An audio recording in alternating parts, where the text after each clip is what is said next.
Okay, in this video what I'm going to talk about is the new webhook functionality in Ampla 2018. Webhook functionality is part of the integration group of tools inside of Ampla, and we'll be using this particular functionality to send out messages from Ampla to ultimately notify users via mobile device and PC using the Slack tool. So you can see here inside of Ampla 2018 help, we have information regarding the integrations, more specifically using webhooks, so you can read a little bit about that, and you can also actually read about how to configure that in more detail. So I'm going to skip through this reasonably quickly, but you can come back and use this resource as well.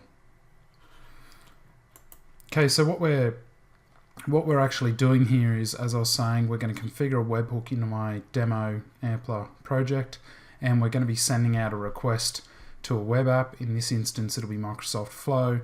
Microsoft Flow will receive that message from Ampla. It will then do something with it, and in this case, it's going to trigger a new post to be written to the Slack platform that in turn could be used to notify a user that they need to go out and check a piece of equipment or check a level or acknowledge the particular situation that's occurred. Now, when I've set these up, a couple of tools that have been quite useful would be the webhook tester, which is an online space where you can go and set up a URL to push these messages to, and then it'll show you messages coming into that webhook tester that allow you to have a look at the incoming message and as well as its payload. And then there's also a tool called Postman that allows you to form up a payload and push it into a tool like Flow. So it allows you to validate. If you're having problems with Flow, you can validate where the problem is, whether it's in the content of the message or whether it's in the flow itself. So a couple of really useful tools there that I'll possibly use in the course of the video.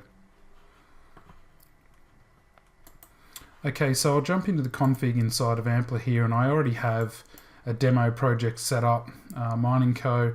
Inside of the system configuration folder, we now have this integrations folder, webhooks inside of there. So we also have Service Bus and the Online Insight connector. Inside of webhooks, I've gone and created myself a folder already, so I can create folders as well as webhooks to keep it nicely organized. And I've got a MS Flow folder here, and I've created a webhook called Production Test.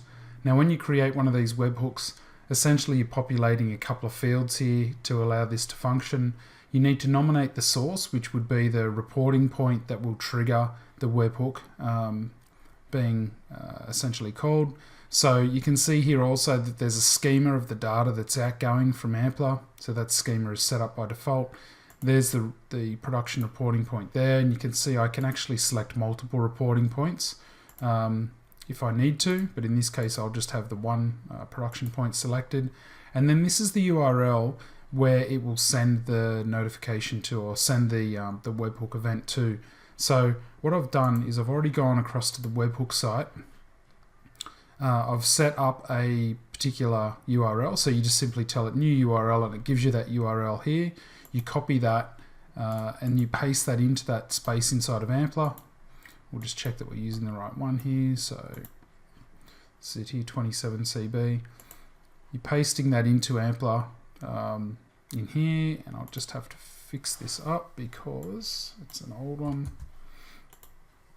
I want to save that, make sure that's started.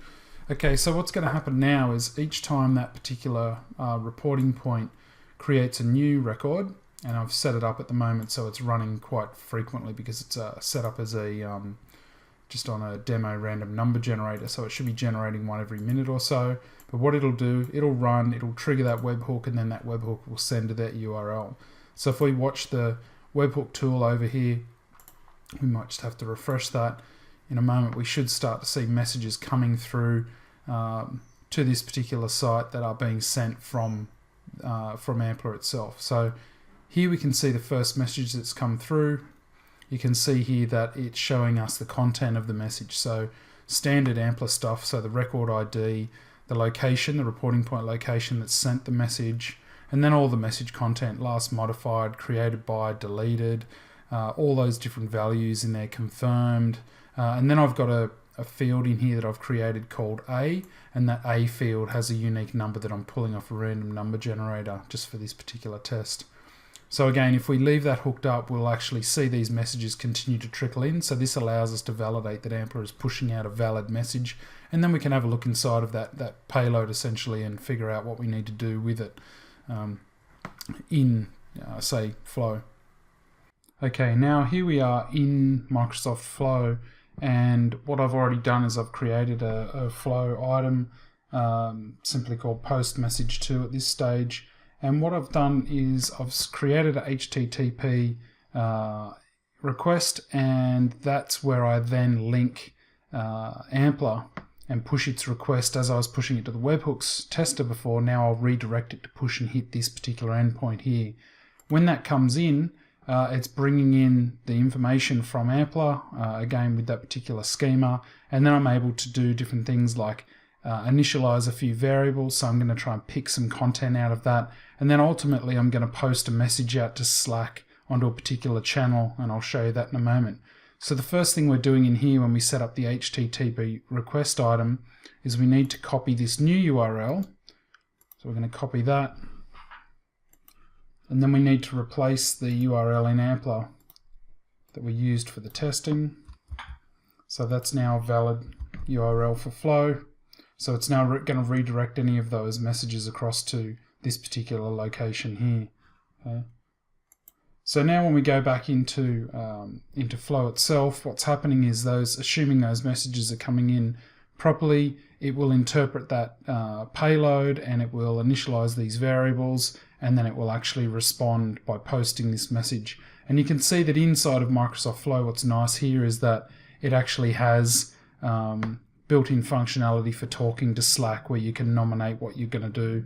It allows you to set up a connection inside of Flow, where once the connection is set up and validated, it'll show you the channels that are available to that particular user, and then I can construct a message here, as you can see here. So I'll save and close that, and then once this is saved, we'll go back and just keep an eye on this flow and see that it actually gets triggered by Ampla. So I'll go back here to my flows and just watch this particular one. So it is up here.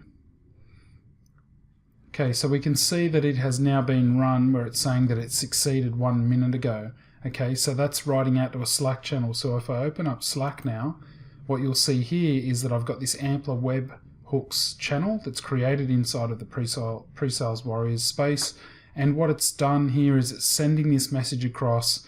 I'm actually able to give it a name and tell it what I'm doing, so I can go and set up some of the values inside of Flow to give it some meaningful text. And you can see here that this is the sample period that was set up, and this is the value here for field A, so it's just sending that. Now that's a pretty simple example. It just shows you that how quickly and easily you can set up that webhook item in Ampla and push that through to a communications channel like Slack.